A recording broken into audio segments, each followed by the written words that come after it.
Ես կարծում եմ, որ Ռոբերտ Քոչյանը ռուսական շպիոնի կարգավիճակ ունեցող մարդ է Հայաստանի Հանրապետությունում։ Դա իմ կարծիքն է, ես փաստեր չէ, որ փաստեր ունեմ կդիմեմ, ես քաղաքական գործիչ եմ եւ ես քաղաքական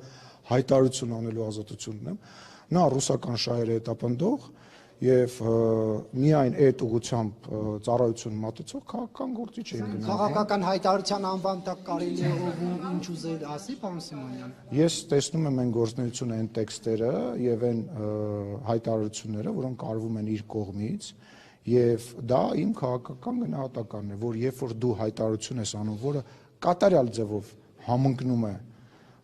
ռուսական հայտարարությունների հետ, երբ որ քո խմբակցության ղեկավար, քո խմբակցության անդամները ելույթներ ունենում, որոնք որ համընկնում են, եւ ես կարող եմ նման հետևություններ անել եւ տեսեք, օրինակ, ինչի ես ներողություն եմ խնդրում, դա ձեր սուբյեկտիվ կարծիքն է։ Ես ձեզ շնորհակալ եմ։ Կարելի է ես իմ կարծիքը արտահայտեմ, հետո Կարինե ջան կգաք, ձեզ կհարցնեմ, կասեմ Նիկոլ Փաշինյանի կարծիքում, բայց վերջացնեմ, էլի, հա, պատասխանը,